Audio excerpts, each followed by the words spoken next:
కేవలం 7,999 up to 10 kgs వరకు బరువు తగ్గి అధిక బరువు నుంచి వచ్చే ప్రధాన సమస్యలను దూరం చేసుకోండి. జీఎస్టీ సంస్కరణలు భవిష్యత్తులో గేమ్ చేంజర్ అవుతాయన్నారు CM Chandrababu. Super GST, super savings పై ప్రజలకు అవగాహన కల్పిస్తామన్నారు.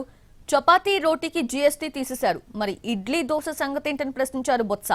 ప్రజలకు దసరా, దీపావళి కానుకగా జీఎస్టీ సంస్కరణలు తీసుకొచ్చారని అన్నారు BJP MP Laxman. Super GST, super savings రాబోయే రోజుల్లో ఇది ఒక గేమ్ చేంజర్గా మన ఆర్థిక వ్యవస్థకు తయారవుతుంది. అయితే ఏ సదుద్దేశంతో అయితే ఈ యొక్క జీఎస్టీ తీసుకొచ్చామో దీని ఫలితాలన్నీ కూడా పేద ప్రజలకి అన్ని వర్గాల స్టేక్ హోల్డర్స్ చేర్చాల్సిన బాధ్యత మన పైన ఉంది.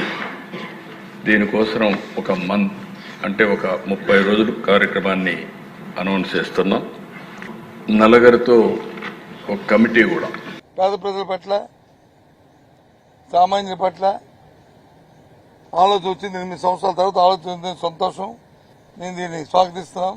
పరోటాకి, రోటీకి క్లారిటీగా ట్యాక్స్ లేదని రాస్తుంది. మరి ఇడ్లీకి దోసుకుందా లేదా? ఆన్లైన్ ఏదైతే ఫుడ్ ఆర్డర్ ఇచ్చామనుకోండి, స్విగ్గీ కానీ లేకపోతే జొమాటో కానీ లేకపోతే అమెజాన్ కానీ ఇలాంటి వాటిలో ఏమైనా ఆర్డర్లు చేస్తే షాప్లో ఉన్నదానికంటే 18% దానికి వచ్చి అదనంగా ఉంది. ఇంతకుముందు లేదు. ఇప్పుడు ఇంతకుముందు 38 నుండి 18 అయిపోయిందంటే బాగుంటుంది. లేదు, చేనేత పరిశ్రమకు వచ్చి ఆ ముడి సరుకుల మీద కూడా ట్యాక్స్ తీస్తే బాగుంటుందంటే ఆలోచన చేయండి. ఆ విషయాన్ని కూడా మీరు జీఎస్టీ కౌన్సిల్లో నెక్స్ట్ మీటింగ్ లో ప్లేస్ చేయండి అని చెప్పి 140 కోట్ల దేశ ప్రజలకు, పేద, మధ్యతరగతి అన్ని వర్గాల ప్రజలకు ఆర్థిక వెసులుబాటు కల్పించేదానికి జీఎస్టీ సంస్కరణల పేరు మీద ఈ సంవత్సరము గతంలో ఉన్నటువంటి 4 స్లాబులను 2కి కుదించి ఆ రెండింటిని కూడా గతంలో 18% ఉంటే ఇప్పుడు 12%, 5%కి గతంలో 12% ఉంటే 5% జీరో.